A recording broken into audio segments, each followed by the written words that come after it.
Hola, hola, bienvenidos a Big Left. Leyendo este texto de Ángelo Guíñez Jarpa, La fe de los caudillos, estaba leyendo aquí sobre se llama Agualongo, que es un líder que vamos a leerlo después, les prometo. Voy a leer la vida de Agualongo, que lo describe aquí nuestro amigo Ángelo. Y a partir de ahí empecé a pensar en Bolívar, y bueno, de Bolívar hay 11.000 libros de Bolívar, 11.000. Si ustedes van a YouTube van a encontrar un montón. Yo me puse a ver en YouTube, había de todo lo que ustedes quieran. Documentales que lo ensalzan, lo ponen glorioso, otros que dicen que es un hijo de la grandísima puta que lo parió, etcétera.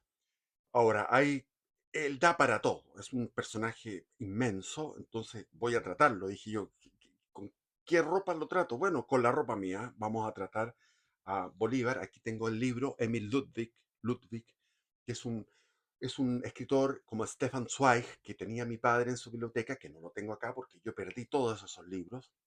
En aquellos tiempos no tenía dónde meter los libros de mi padre, o sea, yo no heredé la biblioteca de mi padre, no tenía dónde tener, porque andaba de proletario por la vida. Entonces, este Ludwig es un muy buen biógrafo y aquí estamos con retratos del, de Simón Bolívar, bla, bla, bla. Después aquí tenemos otro libro que este es de Francisco Antonio Encina, ya sobre Simón Bolívar y la independencia de Hispanoamérica. Es un tomo que lo leí completo, me acuerdo. Estaba convaleciente, venía saliendo de una operación. Y aquí este otro, sobre la independencia, la emancipación de la presidencia de Quito, del virreinato de Lima y del Alto Perú. O sea, Ecuador, Perú o sea, lo que se llamó la campaña del sur, que lo vamos a tratar ahora en un cuarto de hora. O sea, este libro que lo leí, que no me acuerdo, la verdad, no me acuerdo lo grueso. Este libro lo vamos a tratar en un cuarto de hora, porque tenemos en una hora a ver si lo podemos barajar. A ver, Simón Bolívar pertenecía a una familia de mucho dinero. Él tenía un resentimiento con el sistema español porque la familia durante 100 años entregó 20.000 ducados para una causa de conquistar, de adquirir un título nobiliario, y ellos pusieron esa plata para lo que era una remoción del monasterio de Montserrat. Ahora esa plata no volvió y el título no les dieron el título porque ellos tenían en el árbol genealógico, porque se exigía en el árbol genealógico para tener una limpieza de sangre, nobleza de sangre, teníamos que tener un árbol genealógico limpio. Y eso es muy difícil. Por lo tanto, los títulos de nobleza son reales, ¿no? O sea, había que tener plata para comprarlos, pero también había que tener linaje. Y el linaje lo tenían, pero tenían a una antepasado que era la bisabuela, que era africana, era de esclava africana. Entonces, él tenía una mezcla, y como todas las familias que somos de acá, los que somos de acá yo tengo mi hermano que era más moreno, yo salí más gringo, etcétera. Éramos cuatro hermanos, entonces dos más morenos y dos más gringos. Eso en todas las familias de Hispanoamérica es así. Entonces, Simón Bolívar tenía hermanos que eran más rubiecitos y él salió más morenito, más bajo, más debilucho, tenía 1,65 m, era de hombros angostos, pero de contextura nerviosa, de mirada media atormentada, inquisitiva, rápida, era iracundo, era de carácter muy fuerte. ¿Y cómo fue eso? Porque él, bueno, es una mezcla de razas, que se ve que es una mezcla de razas, pero él heredó esa, ese resentimiento con la corona española, que fue por esta frustración. Curiosamente, Bernardo Higgins también tenía un resentimiento. San Martín menos, pero igual. O sea, hay ciertos datos que vienen de un cierto resentimiento, pero olvidémonos de ese tema, vámonos al tema de que el padre, cuando tenía él 3 años, 2 o 3 años, se murió su padre. Y el padre era un tipo que no tenía muchos escrúpulos. Hacía contrabando, en esa época estaba prohibido el contrabando y hacía contrabando. También se le tuvo 20 acusaciones de haber abusado sexualmente de jovencitas, niñas. Entonces era pedófilo y, bueno, murió a los 2 años. A los 2 años de vida de Simón Bolívar muere su padre. Su madre tenía ¿cómo se llamaba esa enfermedad? La enfermedad de los pulmones. eh, Impresionante que se me van las palabras, pero bueno, no importa. Es esa enfermedad famosa de los pulmones. Entonces, la pobrecita no podía exponer a su hijo a que se contagiara, por lo tanto, no tuvo madre prácticamente. Y a los 6, 8, por ahí años muere la mamá y quedó huérfano. Y en esa orfandad, con muchísima plata, tuvo unos tíos que eran los tutores de él y los tutores le ordenaban cosas y él era muy orgulloso, muy soberbio, con un carácter fuertísimo. Entonces no permitía que le dirigieran la vida y era muy rebelde. Y ahí los tutores dijeron, vamos, hay que mandarle personajes importantes que lo eduquen. Y ahí llegó el famoso Simón Rodríguez, que era un poco mayor que él, y el otro era Andrés Bello. Andrés Bello tenía 2 años más nada más, pero Andrés Bello era un tipo que desde joven había sido un caraqueño, un venezolano tremendamente brillante que terminó sus días en Chile aportando a la cultura chilena durante 30 años, 40 años. Entonces, eh, Andrés Bello cuenta que era un desagrado de joven, era un joven desagradable, intolerable, era intolerable, muy intratable. Entonces, a los 15 años ya los tutores dicen, bueno, que hagamos con este, bueno, a todo esto lo cría. ¿Quiénes fueron las madres? Su madre no pudo ser porque tenía esta tuberculosis, esa es la enfermedad. Tenía tuberculosis la madre, entonces no podía acercarse a su hijo. Desde lejos él la miraba a la entrada de su dormitorio, él le hacía un saludo, un- pero él fue criado por dos esclavas negras y tenía más de 80 esclavos negros en la finca, que era una finca de muy próspera. Entonces, esos 80 esclavos negros él podía disponer, era un señorito, como se le llama a los señoritos. Entonces, los antecedentes que hay escritos es que era cruel con los esclavos negros, con los jóvenes, con los niños esclavos negros, con quien podía ejercer el poder. Y existe la leyenda de que se, eh, él se, esa leyenda rosa de que le vino la sensibilidad social y con Simón Rodríguez empezó a aprender de los filósofos franceses.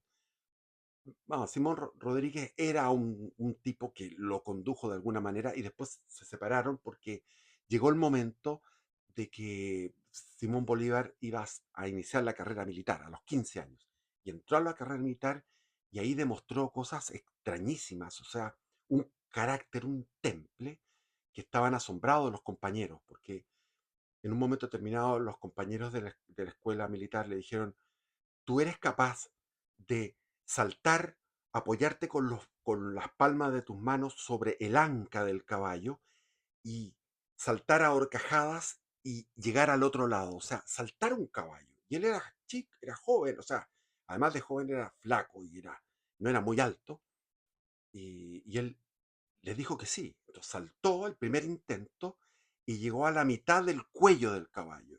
Y en la mitad del cuello se dio un golpe muy duro sobre creando un traumatismo sobre sus partes nobles, y ahí se recuperó y en vez de nunca más hacer eso, volvió a hacerlo por segunda vez y llegó a la cabeza del caballo y volvió a padecer de traumatismo en los testículos. Finalmente lo intentó por tercera vez porque se había decidido a hacerlo y esa era la tenacidad, la terquedad que tenía y saltó y logró a- a- atravesar el caballo. Esa era la prueba que se pedía. Pero después a los 17 años, los tutores eh, dijeron, este tipo todavía no podía ser disciplinado, ni siquiera por el ejército. Entonces algo parecido pasaba con José Miguel Carrera en Chile, que eh, lo mandaron a Lima, donde un pariente que era comerciante, y después el papá, Ignacio Carrera, lo mandó a España para que la milicia se disciplinara. Aquí lo mandaron a España para que se codeara y tomara clases de baile, clases de música, de matemática, de geometría, de geografía, de retórica, de latín, etcétera. O sea, una gran cantidad de formación, lo mismo que le había pasado a Bernardo Higgins en Londres, que también financiado por su padre, lo mismo. Eh, eh, Bernardo Higgins tuvo muchísimas adversidades. En este caso, Simón Bolívar tuvo adversidades tremendas, como la muerte de su padre, la muerte de su madre, y después, a los 17 años, se codea y juega a la pelota con el príncipe heredero, que era Fernando VII, que iba a ser el rey, el hijo de Carlos IV. Juega la pelota con él, o sea, él tenía acceso a la nobleza, a la más alta cumbre social tenía acceso Simón. Entonces Simón eh, va a Bilbao y en Bilbao se encuentra con María Teresa Rodríguez del Toro, que era una muchacha de su edad, un poco más joven, certificada, virgen, de muy buena familia y que eh, varían 1.000 reales en aquella época. Se ponía precio porque era certificada de virginidad, de muy buena familia, etc. Se pagó el precio y él se la llevó a Venezuela. Pero a los 8 meses, saliendo, todavía no salían de la luna de miel, de un enamoramiento tremendo, y fallece. María Teresa fallece, producto de la fiebre, de una peste, fiebre amarilla que pasó por Caracas. Nuevamente, un golpe tremendo. O sea, había perdido padre, madre, ahora a su mujer, recién casados, todavía en el olor de la, de la luna de miel y con deseos de ser padre y de formar una familia. Si uno hace una política ficción, ¿qué habría sido de él si ella no hubiera muerto? Habría tenido quizás más, se habría dedicado a la familia, habría tenido hijos, se habría dedicado a su heredad, a la parte económica. Pero eso detonó en él un extravío de un camino normal de trabajo, un camino para la prosperidad, para el trabajo. ¿Y qué es lo que hizo? Agarró un baúl un baúl de monedas de plata. Y se fue con el baúl de monedas de plata a España y de España pasó a París. Y llegó a París y en París se hizo de amigos, porque claro, con todas esas monedas de plata se hizo de amigos de la alta alcurnia parisina, franceses, y le llamaban a él el príncipe de América, el príncipe de América, príncipe americano. Porque hay que entender una cosa. Hispanoamérica era el lugar más rico del planeta. Después venía China y después venía Europa. Europa, me dirán ustedes, pero si estaba Beethoven, estaban todos esos ejércitos con esos uniformes maravillosos, la época de Napoleón. Ojo, la prosperidad de Hispanoamérica no tenía parangón, era el lugar más próspero del planeta. Y además era un lugar con la mayor independencia política, porque el rey no podía meterse en los detalles. ¿Quién manejaba los detalles políticos? Eran los municipios, eran los cabildos.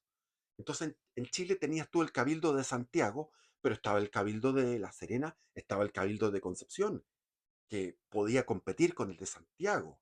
Santiago no era tan centralizado como es ahora con la República. La República fue centralizando Santiago. El siglo XX ya se centralizó con la huida del campo, la ciudad. Todo fue Santiago.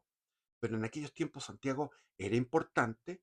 La provincia de Santiago juntaba 500.000 de habitantes, pero comenzaba en Talca, en el Maule, y terminaba en, en el Limarí, o sea, como en el Quilimarí, hasta ahí llegaba. Entonces, todo eso era la provincia de Santiago, 500.000 de habitantes, y el resto, los otros 500.000 de habitantes, estaban en las otras provincias.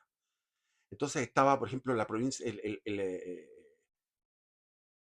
la alcaldía, el municipio, el cabildo de Guayaquil, que competía con el cabildo de Quito, etcétera. Había ciudades que eran importantísimas que destacaban como Lima. Lima era un faro, era tremendo, Lima era tremendo.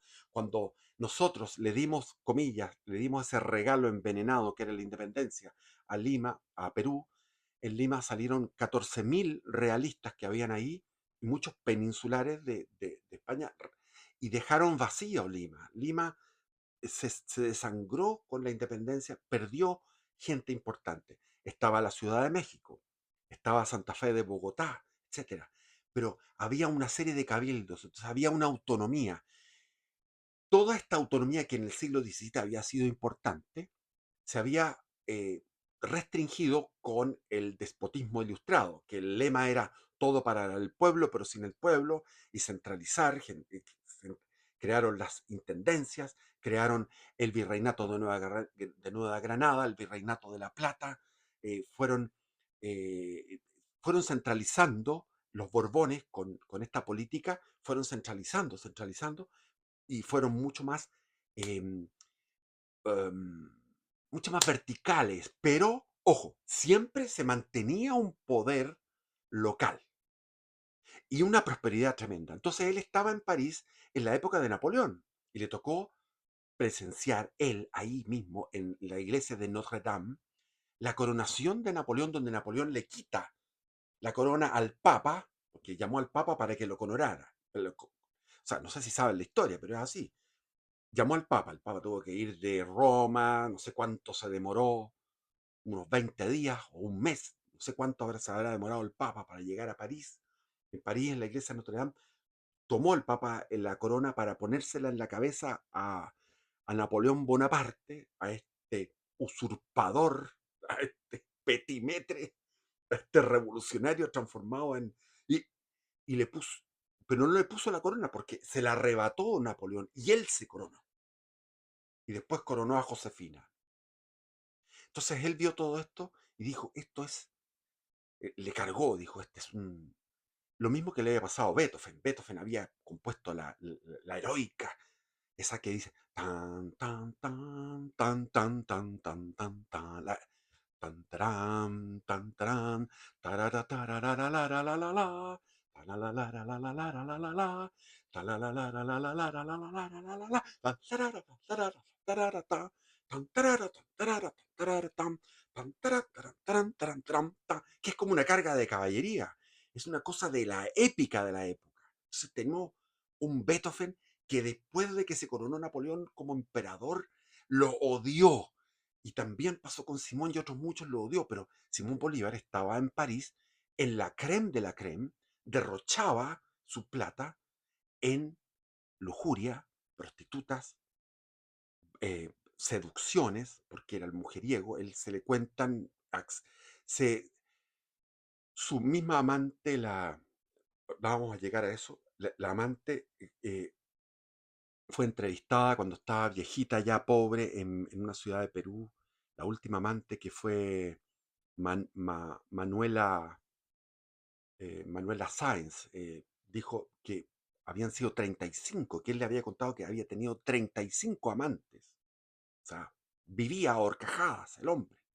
Entonces, borracheras, fiestas, o sea, fue el libertinaje más grande, con todo este baúl de plata derrochando, porque estaba saliendo de la depresión con una euforia. Salió de la depresión en una euforia en la vida parisina. Y ahí no tenía ningún problema porque nunca fue cobarde. Simón Bolívar era súper arrojado, resuelto, decidido y temerario. Esa, es esa anécdota del caballo te indica que además era perseverante en su temeridad. Y aunque costara lo que costara.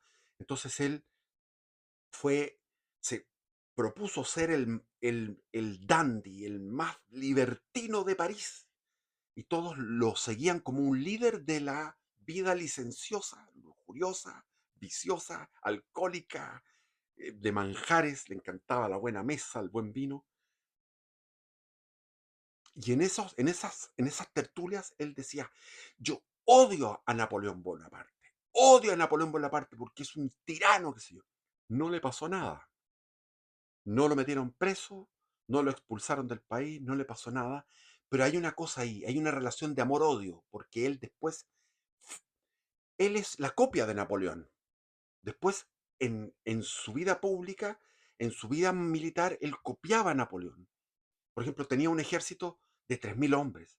Cuando tenía un ejército de 3.000 hombres, tenía un mariscal y un general. ¿Qué es eso? O sea, ¿cómo puede haber un mariscal? El mariscal es para varias divisiones. Es imposible. Y esa costumbre, hasta el día de hoy, los venezolanos tienen un montón de generales. Entonces, hacía Napoleonis. Él imitó a Napoleón y en algunas cosas lo superó. Es un tipo tan grandioso que lo superó. Hay estudios que hacen psicología retroactiva, así a través tuvo 40, hay 40 volúmenes de escritos de él. Entonces él estuvo en 52 batallas, de las cuales perdió 14 de las 52, pero siempre adelante. Recorrió todo lo que caminó fueron miles y miles y miles, o sea, dio la vuelta al planeta varias veces montado a caballo. Tanto que después en la autopsia final, él tenía todo lleno de costras, las entrepiernas llenas de costras por haber estado tanto arriba de los caballos. Entonces llegaba a un pueblo y hacía lo mismo que hacía Julio César. Julio César mandaba un emisario cuando llegaba Julio César a los pueblos que iba gritando, viene Julio César, gritaba. Cuídense, se escondan las mujeres, las doncellas, las casadas, las viudas, escóndanse, porque viene Julio César. Y hacía lo mismo. El maestro de ceremonia, el maestro de las reuniones, antes de llegar a un pueblo, iba y escogía mujeres para él. Porque él sentía sentía el goce de su virilidad, de conquistar y de tener estas amantes. Y tener una amante fija y también ser infiel a esa amante fija. Fija como estaba la Josefina, ¿cómo se llamaba esta? La Josefina Machado. 7 años con Josefina Machado. Josefina Machado tenía tuberculosis. Entonces, en la cama intercambiaban bacilos y finalmente le contagió la tuberculosis, tanto que al final de su vida, cuando estaba muriendo, él procuraba no acercarse a nadie porque ya estaba hediondo, maloliente de su enfermedad, que se la contagió precisamente la Josefina Machado. Entonces tuvo 3 mujeres, la primera, 3 mujeres importantes y todas las demás. Entonces en un momento determinado ya estaba que no quería más de esta vida y se encuentra por casualidad en París con Simón Rodríguez. Simón Rodríguez, su primer profesor, el que lo había dado ciertas luces, le dijo, pero, bueno, métete a estudiar eh, a Rousseau, a Voltaire. Y antes había estado con este otro, ¿cómo se llama? El Marqués de Ustaris. El Marqués de Ustaris era otro venezolano, que era un marqués y que era un filósofo. Entonces el Marqués de Ustaris lo instruyó en, en la lectura de los enciclopedistas, en la lectura de de la filosofía del siglo XVIII. Entonces, ahí donde empieza el problema. El problema está en Simón Rodríguez, que era su profesor. El problema estaba en este Marqués de Ustaris, que lo van guiando, tratan de salvarlo de este hundimiento de euforia, pero también es una euforia que en el fondo tiene un dolor dentro. Entonces, él huía hacia afuera a través de la euforia, a través del derroche de esta vida licenciosa, huía de un dolor que era la pérdida de su primera mujer, de su esposa. Él dice que después nunca más se casó, no quería casarse porque ella había sido el amor de su vida, que fueron 8 meses. Entonces comienza hasta este estudio. El estudio es muy importante porque eh, le hace tomar una determinación. Se une el estudio de estos filósofos, de Rousseau, de Voltaire, que yo estuve hablando de Voltaire, que claro, Voltaire, el problema con uno es que uno ve lo positivo y lo negativo de un personaje Y nosotros estamos en una trinchera que tenemos que ver lo negativo, porque lamentablemente han sido personajes que pasan por la universidad, pasan, son personajes que están, que son como sagrados. Montesquieu, John Locke, son personajes del liberalismo, que son sagrados. Entonces es difícil ser ecuánime. De repente uno como hispanista tiene que agarrarlos y darle duro a los gallos, pero uno tiene que, no puede perder la objetividad, no puede perder la objetividad. Entonces, eran lecturas muy seductoras. Y ahí va con otros amigos que y van a Roma, y en el viaje a Roma, en el Monte Sacro, hacen un juramento, el juramento de que él jamás va a dejar de luchar ni un solo día por expulsar a la corona española de los territorios indianos. Y de ahí regresa, viene el problema, viene el problema que todos sabemos, que Fernando VII es capturado, comillas, está en Francia, y Napoleón pone a José de Bonaparte. Este problema político es un problema que el español, vienen las rebeliones de Mayo, donde el pueblo español se rebela y comienza la guerra por la independencia, que esa es la guerra de la independencia real, que los españoles en la península y los portugueses en la península van luchando contra el invasor, que es el invasor francés. Entonces, en ese momento se producen los distintos cabildos. Y yo quería reflexionar al respecto porque, curiosamente, donde fue más fuerte la causa separatista fue en Caracas y en Buenos Aires. Es decir, Venezuela y Argentina son las dos puntas de lanza de lo que es el separatismo. Y curiosamente estamos viendo que estos dos países son quizás los más afectados por en estos 200 años de vida republicana. Han terminado mal estos dos países. Y así también, cuando uno está estudiando la parte militar de cómo fue la guerra en la Nueva Granada, que es lo que fue Colombia y Venezuela, cómo fue esa guerra, fue diferente a la guerra que tuvimos nosotros aquí, en Argentina, Chile y Perú. Fue muy diferente. Entonces, aquí hay una bonomía, hay unos hombres buenos. Nosotros tenemos un líder que es el Bernardo Higgins, que era un hombre bueno. Eh, San Martín era un hombre bueno, era un hombre recto. No eran criminales, no eran.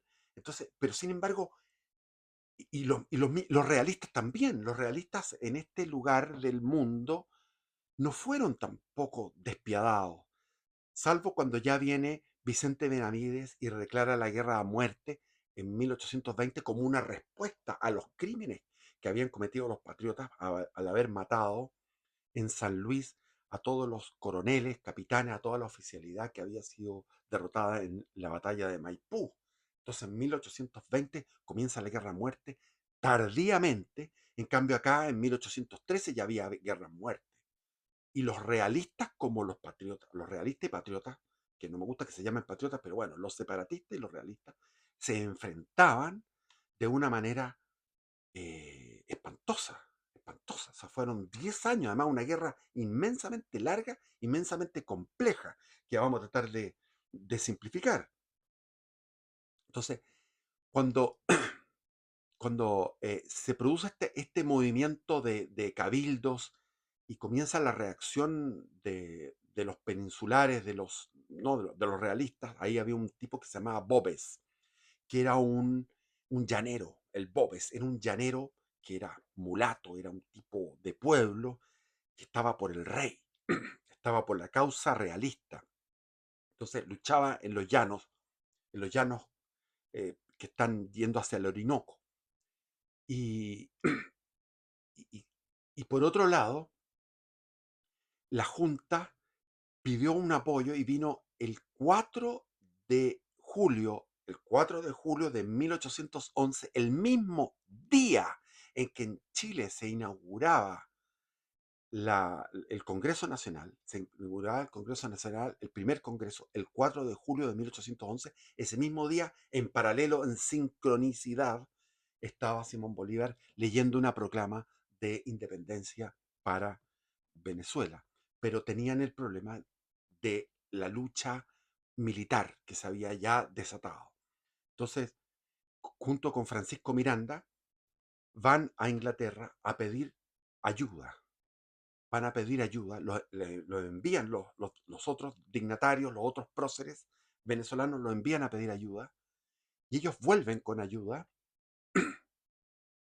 pero viene también, estaba el tipo, ¿cómo se llamaba este? Eh, Monteverde. Monteverde era un español que era el que comandaba eh, la guerra contra estos separatistas, y Monteverde tuvo éxitos militares y en la Guaira los cercó, los aprisionó, y Simón Bolívar dice, bueno, negociemos, y negoció a su amigo, que era Francisco de Miranda. Ahora, todo esto yo leí una biografía de Francisco Miranda, este venezolano que llevaba años de años por la causa separatista, y Francisco de Miranda era un bon vivant. Bon vivant en francés es un buen vividor. Era un tipo que andaba por distintas partes de Europa, también viviendo de sablazos, de donaciones y de juergas y cosas así. Entonces, Francisco de Miranda tuvo un conflicto con Simón Bolívar, y Simón Bolívar lo entrega como canje a Monteverde, y él se supone que se iba a ir, iba a regresar a Inglaterra, y en vez de regresar a Inglaterra, se va a Cartagena, se va a Colombia. Y en Cartagena comienza una expedición por el río Magdalena hacia adentro, con muy pocas tropas, y ahí va por, ¿cómo se llamaba esto? Barrancas, y llegó a Tenerife, y en Tenerife comienza el primer acto de genocidio pequeño, porque había una guardia que no quería, la mitad de la guardia dijo yo no, querían desertar, y él los fusiló. Ese fue el primer acto que llama la atención. Después viene en Montox, que en Montox es otro lugar que está en río arriba por el río Magdalena, que es un río inmenso. Ustedes pueden verlo en la geografía. Está la cordillera de los Andes, y va el río Magdalena entre la costa y la cordillera de los Andes, que son 1000 kilómetros, es un río tremendamente largo. Y en Montox ahí también duplica su fuerza militar, pero también comete un genocidio contra la población local. Y de ahí le aconsejan que no siga más allá, pero él dice, yo me mando a mí mismo, porque él era de esa idea. Yo obedezco, pero yo obedezco a mí mismo. Se le dijeron, no siga más allá, y él se empecina con una tropa de 3000 hombres, y va haciendo una especie de campaña de Italia de Napoleón. Napoleón en la campaña de Italia, con 30.000 hombres, vence a 150.000 austríacos y otros tantos del Piamonte, de Génova, de Turín, etcétera. O sea, hizo una campaña extraordinaria y amenazó con llegar a Viena, y en Viena los austríacos tuvieron que firmar la paz. Esto es lo mismo, esto se llama, eh, es una, eh, esto le llaman la campaña admirable, y realmente, claro, en 77 días él pudo derrotar a 11.000 efectivos, teniendo 3.000 hombres, y viajaban con mujeres, con niños, con carretas, qué sé yo, y remontó la cordillera y pasó hacia Venezuela, y de ahí hubo otro episodio de genocidio en donde él decretó, esto en 1813, decretó la guerra a muerte, ahí donde él decretó la guerra a muerte. Y al llegar a La Guaira al llegar a Caracas, se encuentra que había 800 prisioneros. Esos 800 prisioneros, había 400 que estaban en el hospital, y él dice, bueno, para economizar no tenemos comida, no tenemos nada, economicemos pólvora, métanla a sablazo. Y mandó a Arismendi, que era uno de los segundos que tenía, y a sablazo limpio. Y algunos, como no morían con los sables, pescaron piedras grandes y le tiraban piedras grandes sobre la cabeza, reventándole la cabeza. Eso fue eso está documentado. Es una tercera episodio de genocidio, ¿ya? Entonces eh, comienza la campaña, la guerra a muerte, y los españoles también, o sea, los españoles, los realistas, Monteverde comienza también a eliminar poblaciones también que estaban poblaciones rebeldes. Llega a Caracas como un libertador, lo ovacionan, y sin embargo viene en 1814 donde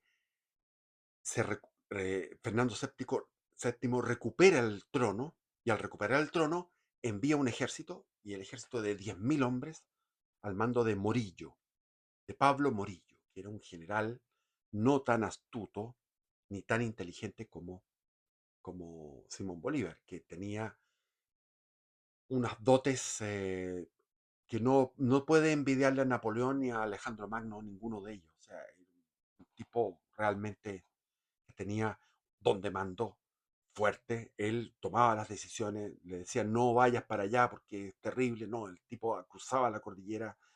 Si se moría la gente de frío, se moría de hambre, los pobres llaneros que no estaban acostumbrados a subir a esas alturas, morían por hambre o por frío, no importaba nada.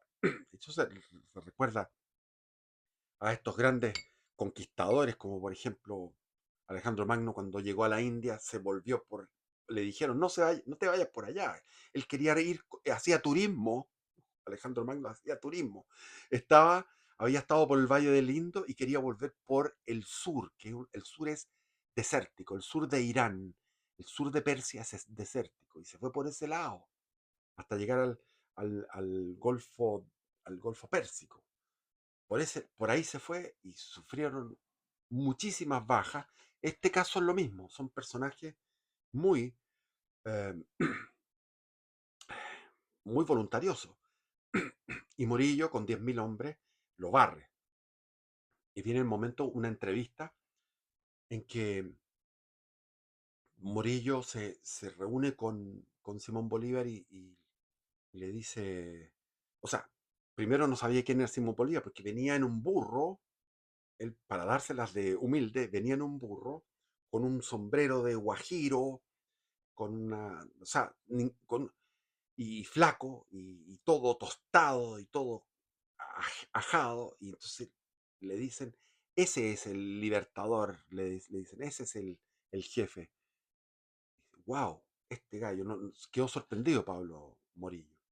Y ahí trataron de que había que humanizar, había que hacer intercambio de rehenes y terminar con esto, porque Morillo había llegado con todo, o sea, fue con todo, guerra a muerte también. Entonces estaban los realistas y los separatistas estaban a guerra a muerte.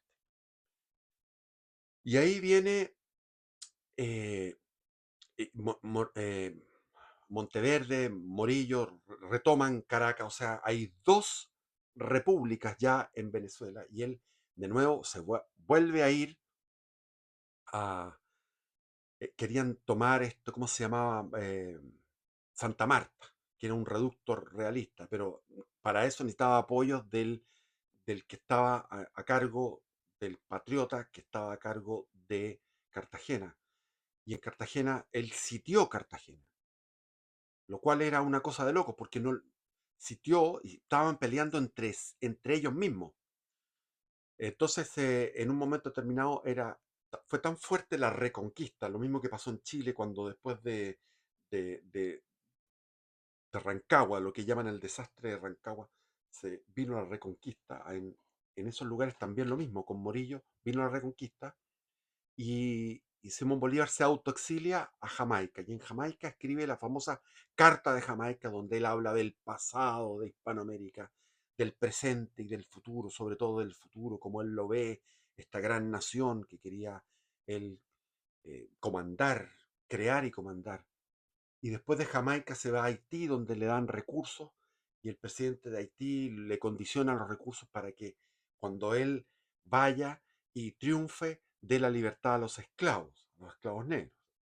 Y ahí él llega por Guyana, y en Guyana, toda esa parte que ahora reclama Venezuela como propia, en Guyana y en todos los llanos de la desembocadura del Orinoco, toda esa parte, va con Páez, que Páez él era el mismo que Boves, pero por el lado separatista. Estaba Boves, que era un llanero por el lado del rey, por el lado de la tradición del rey, de los realistas, y estaba Páez. Y Páez después termina siendo presidente de Venezuela.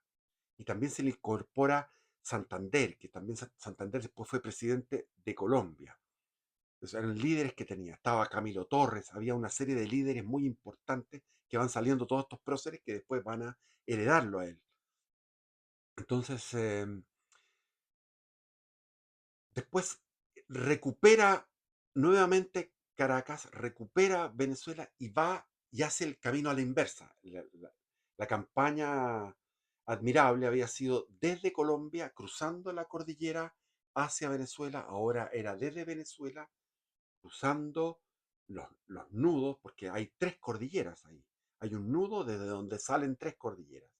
Y ahí buscó un lugar que se llamaba el Páramo, se me olvida el nombre, pero por ese páramo cruzó con los llaneros y nadie se imaginó, o sea, los realistas no se imaginaban que podían llegar por ahí y llegó por la retaguardia.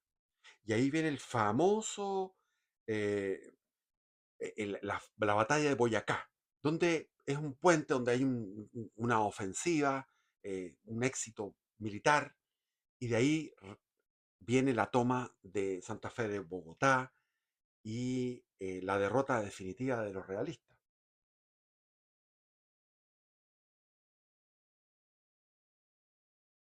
Y de ahí ya viene lo que queremos ver, que es la campaña del sur. ¿Por qué? Porque él dijo, hasta ahí podía quedarse con haber independizado a Venezuela y a Colombia, pero él quería ir hacia Quito, hacia Guayaquil, hacia Perú, donde estaba San Martín, y el Alto Perú, que faltaba todo eso por recuperar para la causa separatista. Pero para eso tenía que tener apoyo monetario, apoyo, y logró, tramitaba, era un tipo de una oratoria tremenda, entonces logró ese apoyo y fue con el ejército, vino la batalla de Pichincha y tomaron Quito. Pero había un problema, que en el nudo de comunicaciones, o sea, había un nudo dentro de esta comunicación del norte, desde Santa Fe de Bogotá, desde Colombia hacia Ecuador, había un nudo, y ese nudo era Patía y Pasto, que eran dos lugares. Entonces eran dos lugares donde había gente sumamente católica y realista, y que no iban a dar su brazo a torcer. Entonces, él tenía el problema de que para la logística, para enviar nuevas tropas hacia lo que era Quito, lo que era Guayaquil y la conquista definitiva del Perú, derrotar a los realistas en Perú, necesitaba controlar esos dos, el nudo de Pasto, donde está la ciudad de Pasto y Patilla. Entonces, estos dos lugares había no solamente guerrilla, había un ejército de de gente, de indios, de mulatos, de negros, de campesinos, de gente humilde, que era fanática por la fe, fanáticos por el rey. Entonces ahí viene el problema de, de la conquista de ese lugar. Y ahí sufre una derrota en Bomboná, que es una batalla en Bomboná donde los realistas derrotan a, a Simón Bolívar, porque él tuvo 14 derrotas, de las 52 batallas, 14 derrotas. Y ahí en esa derrota, que hay un personaje mítico ahí que se llama La Inmensa, que era una mujer de casi 2 metros, y La Inmensa iba con la bandera de los separatistas resistiendo a los realistas, que era ahí estaba Agualongo, y Agualongo era un indio de 1,40 m, pero muy inteligente, sumamente tenaz, sumamente heroico, que era el que dirigía a todos estos. Y eso es lo que les voy a leer después en este libro, en este libro sobre la vida, cómo fue toda la trayectoria de Agualongo. Después hay otro más que aquí lo trata también. Hay uno que tiene un apellido Huachaca, tiene, que es otro indio en Perú, porque Perú también había sectores en la sierra peruana que eran realistas y que se resistieron a los separatistas. A todo esto, si ustedes ven las fotos, los retratos, yo estaba mirando acá los retratos, todos los retratos ay, sería lo marcado, pero todos los retratos aparecen con eso que hacía Napoleón. Por ejemplo aquí, este es San Martín, con la mano dentro de la chaqueta. Ahí no se ve que es bastante poco agraciado, ¿eh? Ese yo creo que es más realista, más real el cuadro.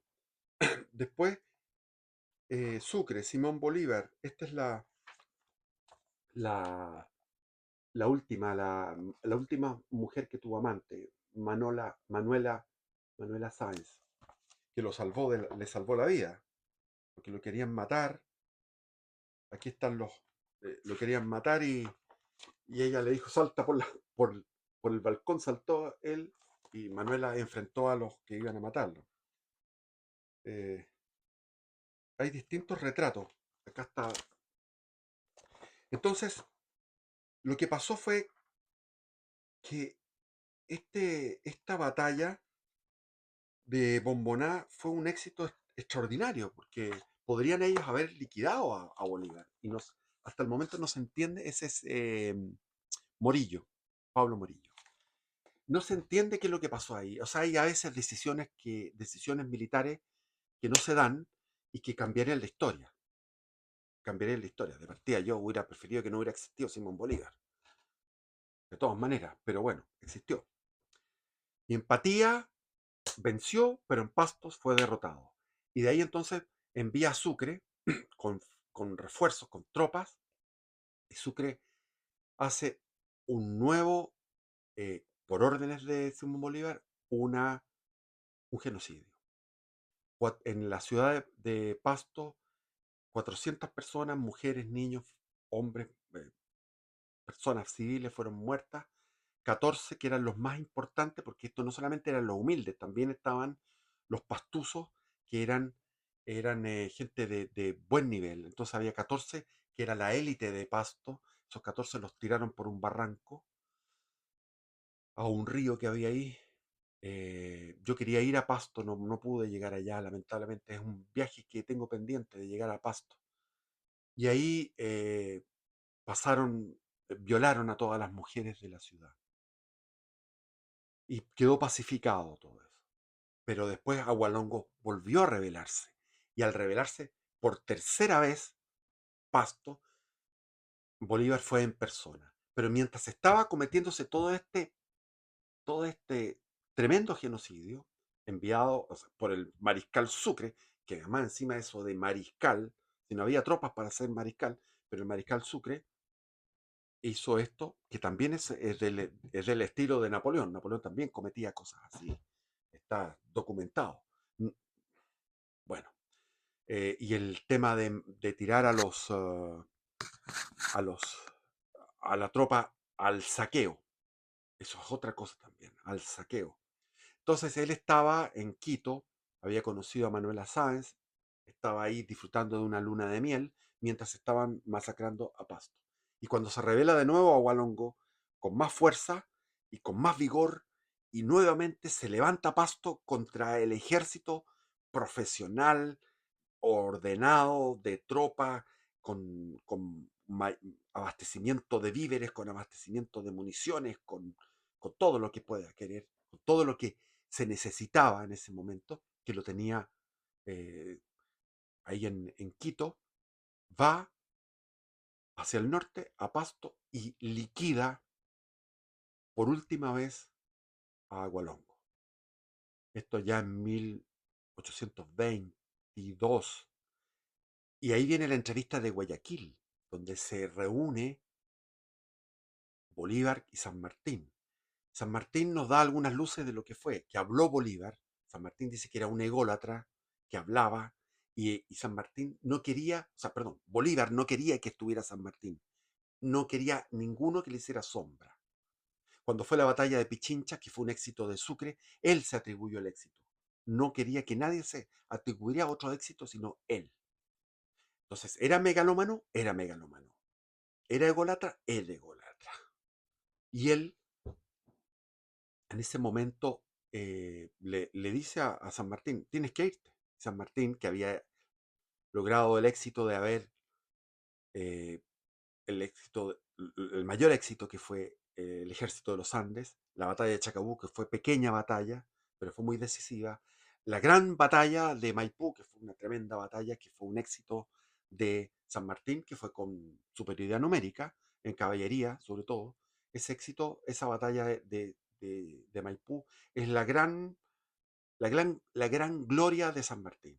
Y después viene la expedición libertadora al Perú, fruto del esfuerzo del pueblo chileno y del esfuerzo del gobierno chileno, de, de Centeno, como ministro de Defensa, etcétera, de O'Higgins, de Rodríguez Aldea, que era el ministro de Hacienda, de exprimir al pueblo chileno, exprimir a los que tuvieran algo de plata para financiar esta expedición. Y finalmente San Martín llega a Chile enfermo, decaído, y se va para Europa y no vuelve nunca más.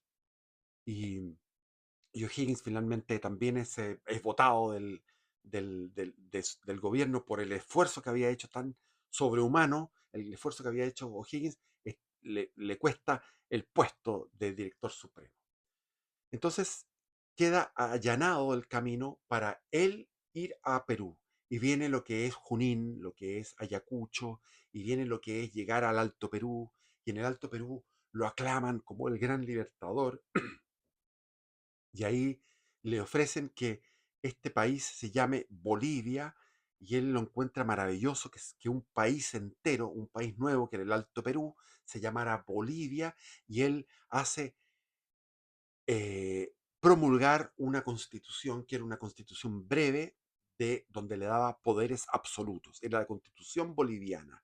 Y esa constitución boliviana él quiso implantarla en Perú, en Ecuador, en Colombia y en Venezuela. O sea, él quería ser un dictador con plenos poderes sobre esos países actuales: Bolivia, Perú, Ecuador, Colombia y Venezuela. Pero ahí comenzó la rebelión de los mismos próceres. Santander fue el primero, dijo, no, esto no me parece. Y Santander quedó finalmente con Bolivia, perdón, con Colombia. Pero él fue hacia el norte, llegó a Bogotá y dijo, bueno, eh, si no es posible, si no es posible implantar esta constitución boliviana, que él quería implantarla, que era una constitución en el fondo de plenos poderes, lo sometió a votación y en la votación no votó nadie por él, sacó un porcentaje mínimo. O sea, no tenía, la gente ya lo criticaba, decía que era un tirano, un megalómano. Cuando fue en ese viaje desde Bolivia hacia Colombia, pasó por el Chimborazo. Yo estuve en el Chimborazo. Hay un video ahí en mi canal cuando subí el Chimborazo y en ese que está a 6.000 metros de altura, él desde el Chimborazo escribió, porque todo lo escribiera, era un tipo de mucha pluma, pero esa pluma de esa época, del siglo XIX, comienzo de la época donde explotó este romanticismo muy florido, la manera de escribir de Camilo Enríquez, de, de Carrera. O'Higgins era más parco, pero en general eran muy de una retórica tremenda. Y él ahí dice, no hay tumba para mí, porque yo soy inmortal. O sea, ahí donde tuvo, en esa ascensión al Chimborazo, en la cumbre, tuvo su mayor delirio de grandeza. Y llegó a Bogotá, y en Bogotá, ¿para qué vamos a hablar de Bogotá? Porque en Bogotá eh, le fue pésimo. Entonces, fue perdiendo poder, fue perdiendo poder. Páez se quedó con Venezuela, vino el conflicto entre Guayaquil y Quito, Quito ganó, y la burguesía quiteña, los criollos burgueses, eh, hicieron un país aparte, se fue desgranando, se fue balcanizando esa gran Colombia que incluía todos esos países. El, el- el gran virreinato de Nueva Granada terminó balcanizado también. Y finalmente, en la pobreza, en la soledad, en en la miseria moral, en la miseria de su cuerpo fétido, estaba fétido por la enfermedad, la, la Manuela Sáenz lo deja, él se va hacia el río Magdalena, en el río Magdalena, eso está descrito en un libro de García Márquez, El general en su laberinto, donde cuenta García Márquez que los mosquitos lo atormentaban, y estaban los caimanes ahí quietos, y él estaba ahí en una agonía, que fue una agonía larga, y quien lo apañó, quien lo acompañó, quien lo ayudó, fue un español, precisamente un español, de los pocos que quedaban, porque él había hecho una política de eliminar los españoles, es decir, hacía hablar a la gente, como los nazis, cuando llegaban a un lugar, que se bajaran los pantalones. Entonces, cuando veían al que tenían la circuncisión, ese es judío, venga para acá. En este caso, lo que hacía Simón Bolívar era que hablen. Entonces los hacía hablar. Y cuando estaban hablando, pronunciaban la Z, la C. Entonces decían cementerio. Listo. Este va. Hay que matarlo. Y así las ironías de la vida, lo auxilió en los últimos momentos de su vida y murió finalmente en el 17 de diciembre a la 1 de la tarde de 1830. Desgastado, había estado 20 años en una vida de locos, o sea, desde 1810 hasta 1830, vida de locos. Fue 3 veces a Europa, 3 veces a Europa.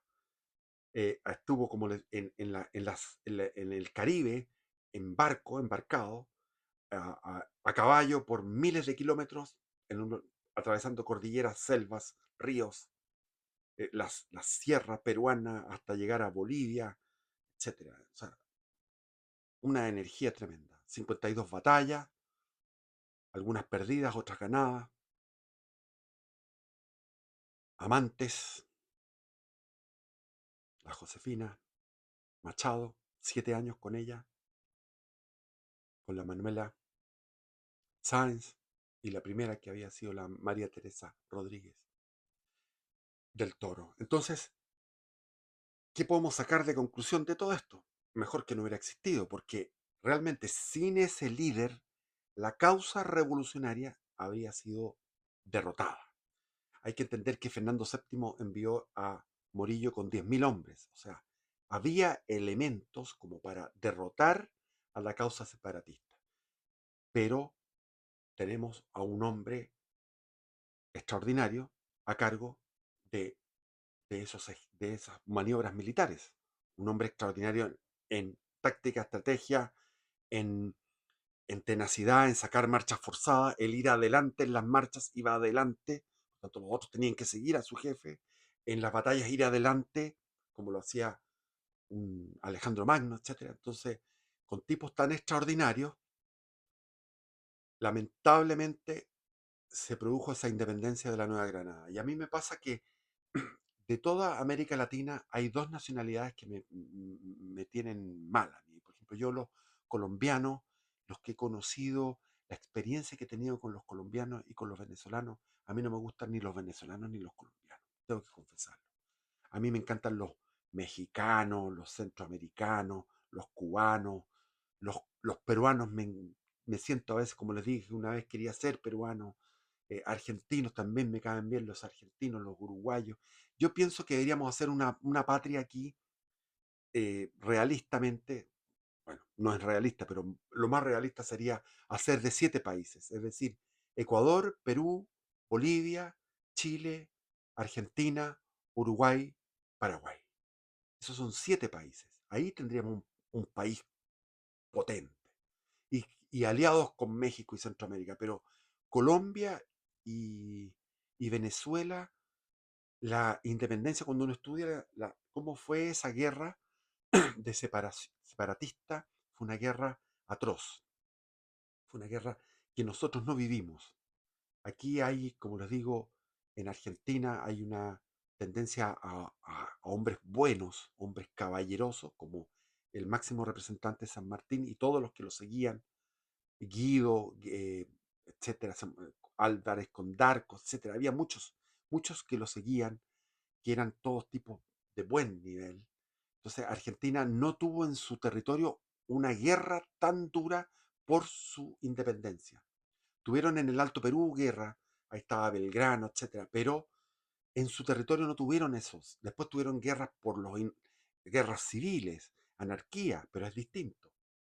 Nosotros tuvimos sí una guerra fuerte en el sur entre el Maule y el Biobío. Hubo una guerra el Maule y el Araucanía, hubo una guerra muy dura, pero a partir de 1820 más o menos, donde se produjo la guerra a muerte. Pero allá de 1813 a 1823, estamos hablando de 10 años de guerra a muerte. Entonces son países muy extraños. Colombia y Venezuela son países que a mí me choca la gente, no ha sido una buena inmigración y son países violentos, duros. La historia del siglo XIX de Colombia es de puras guerras civiles y ahí está el famoso Macondo, el Cien años de soledad de García Márquez. Entonces son dos situaciones muy distintas. O sea, nosotros tuvimos, por ejemplo, la batalla de Chacabuco, hay como el desastre de Rancagua, tenemos unas batallas que es otra cosa. No había repaso de heridos. eh, la guerra fue más breve, fue larga en Chile, pero como les digo, Argentina nada, tuvieron el combate de San Lorenzo, que fue una cosa pequeña, etcétera. Eh, Bolivia, Perú eran fieles, Perú era fiel al rey, no tenía que ser independizado. En la sierra había peruanos que eran fervorosos partidarios del rey, como también había otros que no. Esto fue una guerra muy dura, muy dura. Realmente lamentable lo que pasó. Lamentable lo que pasó. No deberíamos haber incurrido en ese error que hasta el día de hoy lo tenemos. Yo tengo aquí mi libro. Los voy a leer. No, pero ¿para qué? Otro día. Otro día. Porque estamos con mucho tiempo. Ya. Bendiciones. Viva Cristo Rey.